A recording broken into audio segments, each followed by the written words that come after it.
Things I hate about America after spending lots of time overseas, part 1. This one might piss people off. Now, this may piss people off, but at least they'll have something we'll call it to look at.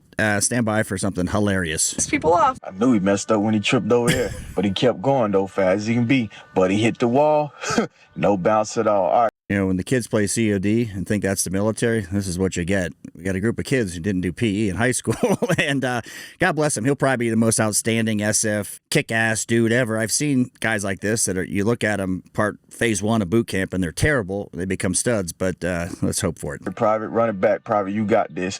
I'm looking like battle. What's going on? This boy fighting gravity right now. We're going to get back to her. Just stand by with me. He came back. I knew he was a track star. How he took off out the blocks. Let's go, Private. Get it, Private. Let's go. Get over the wall. Get over the wall. Nothing at all. His battle buddy tried. What do they say? White man can't jump? I think that's pretty accurate here. This kid, his vertical's like this high. And we're going to get back to the large jubblies here. Help him. Get off me, my boy. I don't need it. Let's go, Private. At this point, we stopped the whole obstacle course waiting on him to get over the wall. Now, at this point, old Shamu right here decide he going to go in front on. Let's go, Private. Take off out the blocks. I knew for a fact he about to clear the wall. This boy jumped. Man, why are we here? This can't be real. I thought I had to look closely, realize it's the Army, and the pads, really? They need the pads near an obstacle, but okay, but they can't even jump, kind of. How'd they pass the test to get into the Army and Jubbly's incoming? Stand by. Yeah. This one might piss people off, but the patriotism. A flag on every single street is just simply unnecessary. American flag hats, the American apparel, just, it's everything. When you go to Brazil or Colombia, do they have flags of China there? Do they have flags of Brazil and Colombia? Now, I have noticed traveling to Europe more recently, it's EU flags. That's all you see. There is no country anymore, just part of the EU, but... You know what I'm talking about? We push this American agenda on everyone who lives here so hard, and when we go to other countries, it's just not... Doesn't that make sense? Because you live in America, so there's American agenda you want to push? What agenda should we push? Should we push the Portuguese agenda?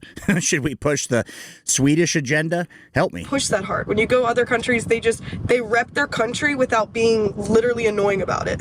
Right. Number 2, the English language obsession. Yes, I'm not an idiot. I know that English is the language of America. What obsession for what language should we have? Here's a side note about the flag just came to me.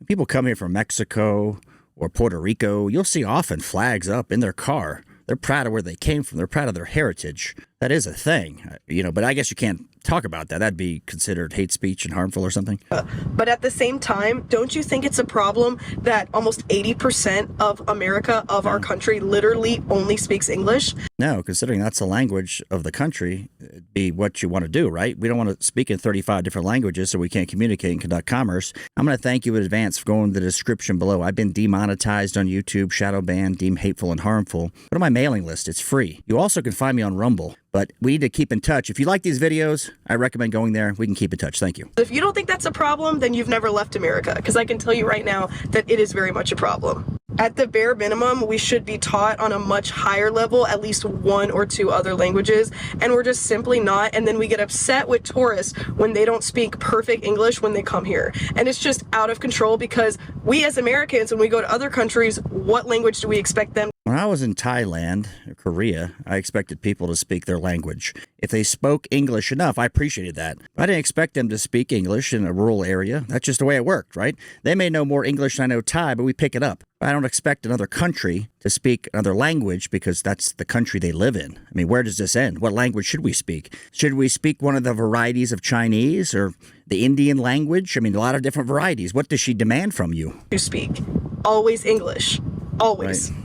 Number 3 is kind of obvious. The prices here are out of control. For example, I currently live in Florida, and in December, it was exactly $18 for me to get 2 sushi rolls on DoorDash with the tip. Her fat had to get sushi rolls on DoorDash. I mean, you could drive, you could make food. Is food more expensive here than elsewhere?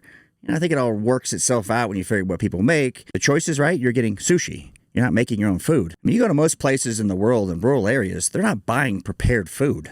With DoorDash, this young girl's living in a tourist utopia, right? She's never visited anywhere. I mean, the quickest way to find out how other people live, they're far different than you, is go to Cuba. Just make a visit there.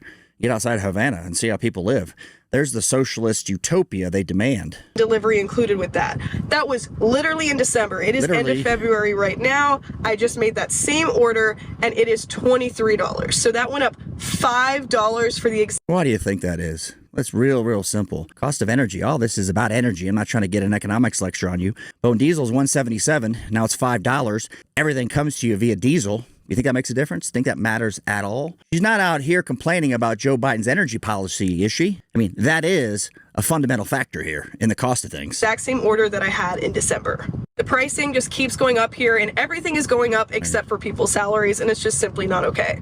Number 4 is the bread. I'm not going to get into all this stuff about the food. We know the food is poisoning us, all of that. It sucks. It is what it is. But the bread specifically, when I go to other countries, I can eat a lot more bread and feel way less bloated and inflamed. And here in the United States, Well, I'm sure that's true. There's GMO shit everywhere. I don't want to get into the tinfoil hat of it. But it sounds like all she eats is prepared shit, and that's why America sucks. And this is a thread here. America sucks. We got this generation hates America. I don't know if you've seen the stats that say a family that was a military family retired, right? They used to recommend or suggest their kids go into the military about 85% of the time. Now I think it's 62%. And those are the people going in. Now, if there's a shitty economy, people will join up just because. But this generation despises America, and it's sad to see. I mean, where else? It's a country they live in. Shouldn't they like it? I swear on my life, I have one piece of bread, and I do not know what they put in that, but I am immediately feeling like absolute crap. I can dive deeper into that in another video, but you get the point.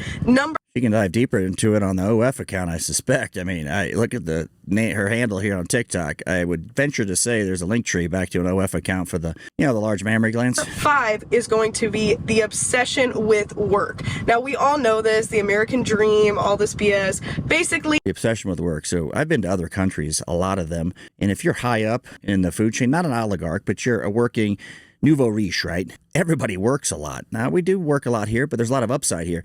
You could come here from Pakistan and work your ass off and get ahead like no other place in the world. That's why people want to come here. We don't have a net outflow. We have a net inflow of people. And so the work can give you some upside. I understand if you're working a shitty job 60 hours a week and there's no upside. I get it. But people come here for a reason, right? Is just we need to work 24/7 to barely afford to live. We need the white picket fence. This whole We'll stop with the $23 sushi, sweetheart. DoorDash. I mean, make your own shit. Give me a fucking break. Like work-life balance is non-existent in the United States.